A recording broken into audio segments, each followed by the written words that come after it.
The Battle of Trenton. Following Washington's defeat and narrow escape in the Battle of Long Island in August 1776, British forces under General William Howe had been driving the Continental Army south of New York. By the winter of 1776, General Howe and his troops were able to take control of New Jersey and had forced the Continental Army to retreat to the west side of the Delaware River and into Pennsylvania. Many were beginning to question Washington's leadership and were wondering if he should be replaced as the leader of the Continental Army. Discouraged by their numerous defeats, many of Washington's soldiers were wanting to give up. Washington knew a victory was needed or else he'd lose his command and no more colonists would volunteer to fight in the war against the British. The Battle of Trenton was a decisive military encounter that took place during the American Revolution. It was fought on December 26, 1776, between the Continental Army under the command of General George Washington and the detachment of the Hessian soldiers, led by Johann Rall, who were hired by the British to support their cause. The battle was fought in Trenton, New Jersey, and was one of the first major victories for the American forces during the war. The battle came at a critical time for the Continental Army, which had suffered a series of defeats in the preceding months and were in a state of disarray.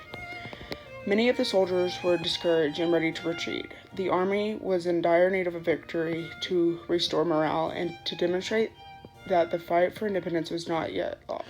Washington decided to launch a surprise attack on the Hessian forces in Trenton, who were known to be celebrating Christmas and were not expecting any military action. The cold season acted as an advantage to the Continental Army, as the main forces of British soldiers remained in New York City, while detachments were camped nearby. One being a group of about 1,400 on the eastern side of the Delaware River in the city of Trenton. Washington decided to camp him and his soldiers of around 5,000 on the west side of the Delaware, about 20 miles north of the Hessians at Trenton. One night of December 25th, Washington and his troops quietly crossed the river and marched towards Trenton, and on their way, sleet and snow had begun to fall, making their journey significantly more difficult, so much so that John Cadwalader and his men failed to meet and fight alongside Washington and Trenton like previously planned. General James Ewing was also advised by Washington to supply his forces, asking him and his men to guard the Delaware River during the attack, but ultimately Ewing fell short, just as Cadwalader had. During the season of winter, armies would begin to go into their winter quarters, and in this time period, warfare and relocating troops during the cold season was unexpected. Despite the harsh winter conditions and the danger of being discovered, the Continental Army successfully made its way across the Delaware by 4 a.m. by Durham boats, which were around 40 to 60 feet in length and designed to move goods in bulk.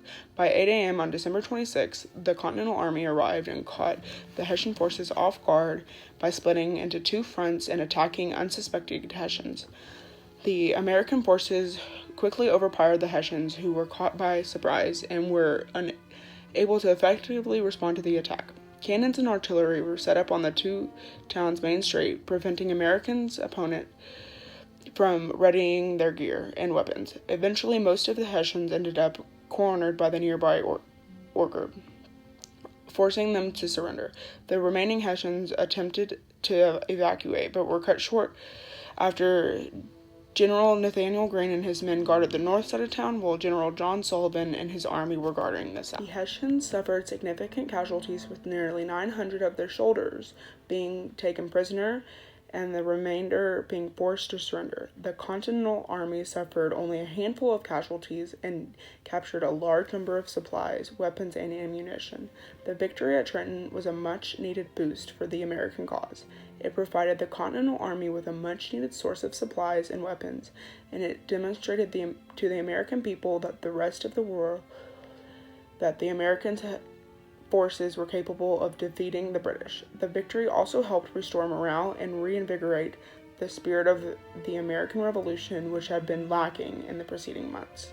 In the aftermath of the Battle of Trenton, Washington and his army continued to fight against the British and their allies. The victory at Trenton served as a turning point in the Revolution, as it demonstrated to the American people and the rest of the world that the fight for independence was not lost.